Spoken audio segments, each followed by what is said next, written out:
You're listening to Go with Jamarlin Martin. We have a go hard or go home approach as we talk to the leading tech leaders, politicians, and influencers. Let's go. Okay, so R. Kelly has been in the news. Lifetime put out a documentary, and of course, there's a lot of allegations in that documentary. I have not watched the documentary. I stopped listening to R. Kelly. I'm not interested in R. Kelly. The pattern that I observed over the years, I think what I said on Twitter was, you didn't need a Lifetime doc to stop listening to R. Kelly. Your spirit should have told you that he is a demonic agent. He's more dangerous for Black America because he has mixed religion, gospel with his gift. He is gifted, but he has mixed religion and the Lord with sex. When you think about what makes R. Kelly original? Well, in his mind, he has this perversion and he has God, and it has really mixed up the people. And so it was interesting watching some of the commentary, mainly from brothers. Some brothers are like, hey, this is a racist agenda. Lifetime, why are they, singling R. Kelly out? Why don't they talk about Elvis Presley? And they want to inject racism to the R. Kelly discussion. Okay. The problem with that is, let me frame it this way. When you inject racism into the community protesting R. Kelly in terms of his sexual abuse on young girls, when you inject racism into that discussion, I would compare it to a cop who arrests a pedophile in Harlem or Watts or the South Side Chicago. There's a pedophile running around and he has terrorized 100 girls, Black girls in the hood. Now the cop takes the pedophile in. So there's one side of the community, of the Black community, that wants to focus on, hey, is the cop racist? That's one side. The other side of the community doesn't care if the cop is racist. They are focused on getting this sexual predator out of the community. That's the only thing that matters. That's the only thing that matters in terms of the big picture of things. Race does not have to be the motivating issue or lens on everything. I think, some of us become so drunk on white supremacy and white folks that you can't soberly evaluate facts and information and use common sense, meaning that you're so drugged up and drunk on white supremacy and racism. Some of the stuff in your community and on the outside, you can't see straight. And so on some level, you say, hey, a people who have been traumatized and oppressed and discriminated against, yeah, we can't see things clearly. Maybe the people are not to blame for that. However, you should want to strive to see facts and information clearly, sanely, soberly. That talking about racism with R. Kelly, even a little bit in this situation, to me is sick. You should be focused on all those girls that he preyed on and the terror that he injected into the community.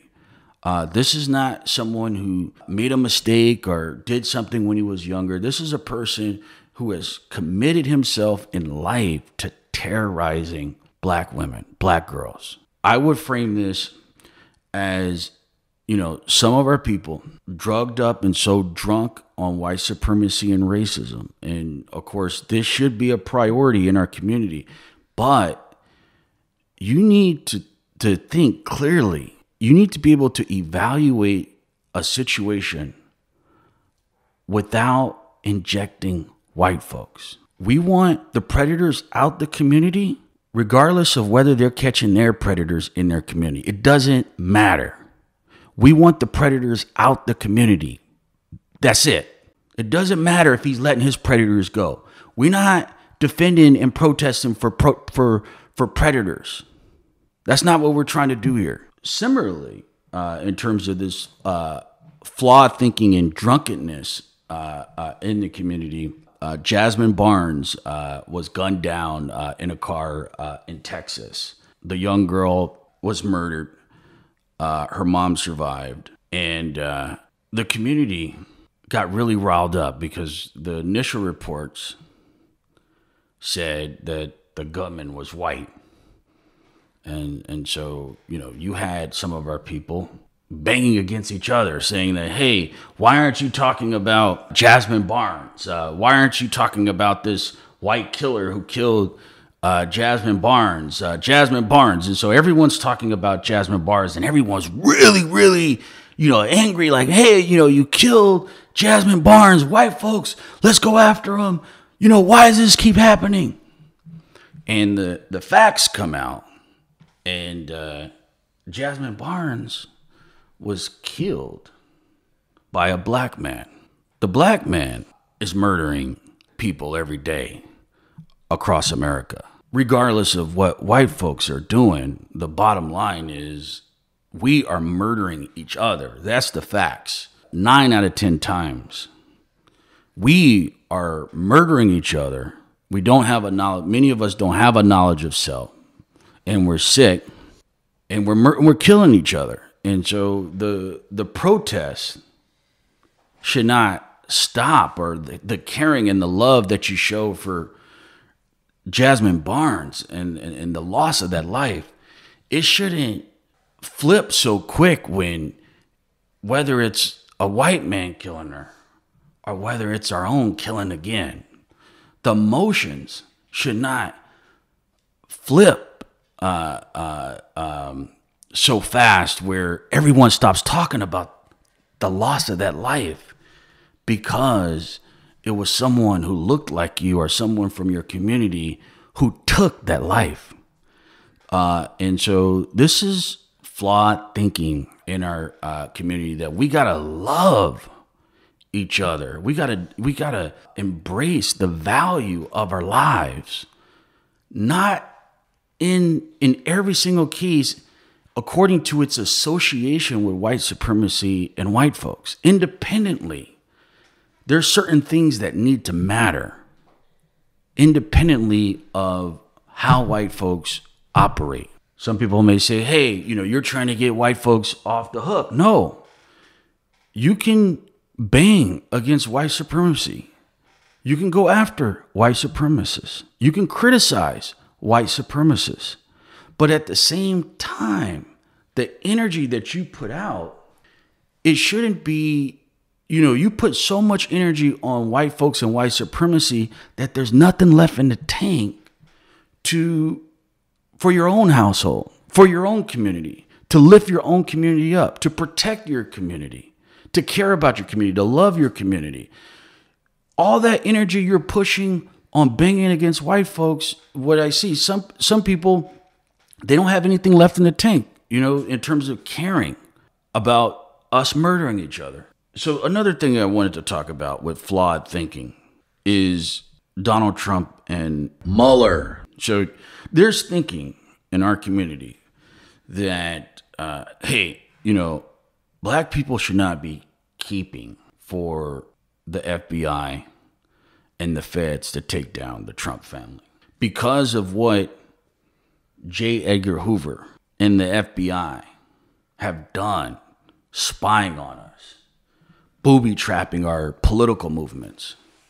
Because of what they have done and what they continue to do, some people believe that it would be wrong to want to see the feds administer justice to the Donald Trump mafia organization, the corrupt Donald Trump mafia white supremacist organization.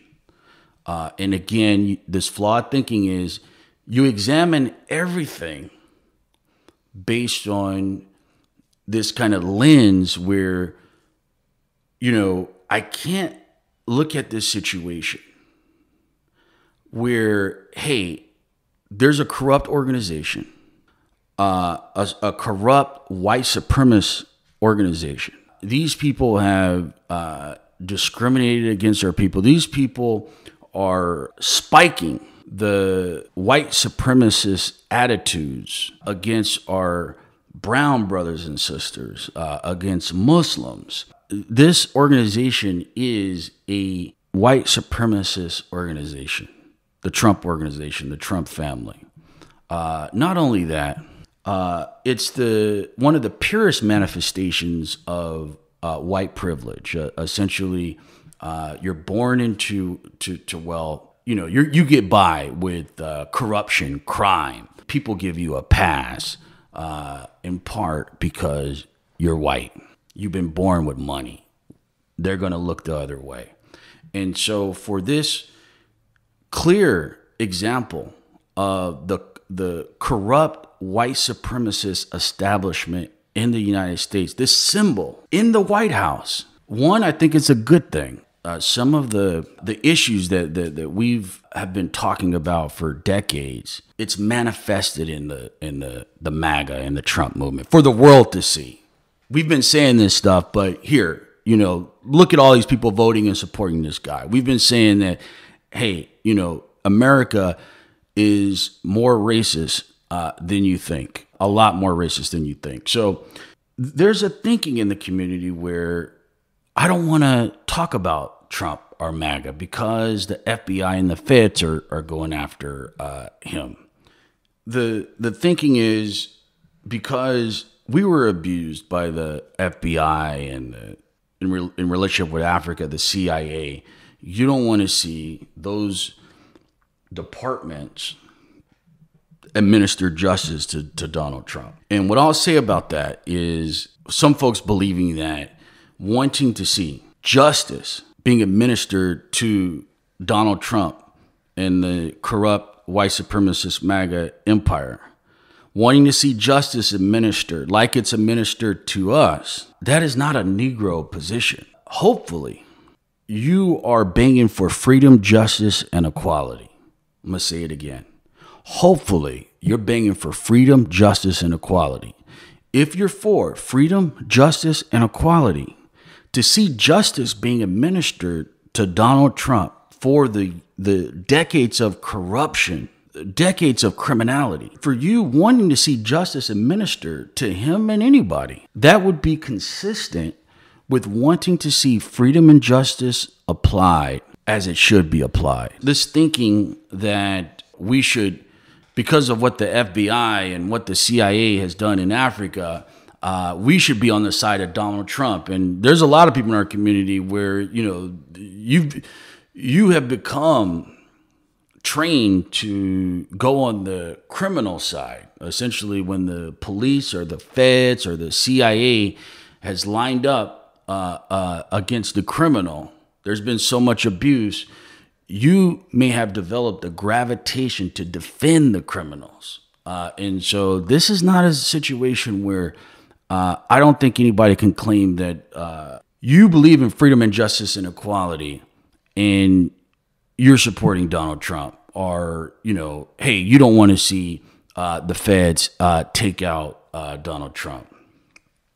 So within this line of this flawed thinking, it brings back memories to 1997. In 1997, at the Nation of Islam's Savior's Day, Sani Abacha, the dictator in Nigeria, he spoke to black folks in Chicago via satellite, the dictator in Nigeria, Abacha. And so, you could probably see videos on YouTube or somewhere online, but essentially a lot of black folks were cheering Abacha at this event. And the thinking is the United States government doesn't like Abacha, doesn't like the dictator in Nigeria. So if the United States does not like that dictator in Nigeria, that dictator must be good. That's the simplistic thinking of a lot of folks. However, I have a lot of Nigerian friends. I have people, I know people who are very close to the political establishment in Nigeria. And so the bottom line is Abacha stole over $4 billion from the people of Nigeria. It was a theft. You know, we've had leaders and preachers stealing in our community, and there's no one that you know of has stolen more money from our people than Abacha in Nigeria. This is not, I don't need to get information from white folks. It's not me listening to the mainstream media. I can talk to Nigerians on the ground. I can talk to the political establishment directly. Abacha stole over $4 billion from the people. And I don't care. I know what some people are like, oh, white folks steal money too, so we need to support Abacha. No. This madness needs to stop. It's wrong to steal money, any leader, to steal the people's money, particularly $4 billion, putting the people at risk, bankrupting the people. And so you have this flawed thinking in our community. You can be against white supremacy, but that does not mean that you're for whoever they're against. So the community is getting up and applauding Sani Abacha. This guy has stole the Nigerian people's money. Did you even know that? Again, this flawed thinking. Around the same time, you had cases coming out in the media of the Muslims in the Sudan enslaving the Christians there. So you had some people in our community who said this is all propaganda, that the government doesn't like the Muslim leaders in the Sudan, and this is all propaganda. The facts are out there that the Muslims in the Sudan were enslaving and oppressing and raping the black Christians there. And so, you know, in this day and hour, you have to be sober that outside of, religion and ideology and all this stuff, we need to think clearly that because the African is Muslim, that doesn't mean that they're doing the right thing. That doesn't mean they're doing the right thing. We know that Arabs were some of the supreme slave masters of Africans. This is no disrespect to the Muslim brothers and sisters out there, but this is just facts. The more objective black people are, the more we get out of our spookiness and ideologies, and we're able to look at facts clearly and objectively, the better off the people. The more spooky we are, the people are going to continue to be manipulated, exploited, and abused, and we're not going to go far. That we have to think clearly and objectively. I don't care what religion you are. When you're oppressing and enslaving African people, we got a problem. I don't care if you're Muslim. I don't care if you're Christian. And I don't care if you're Afrocentric. Enslaving our people is wrong. And it doesn't matter who's doing it.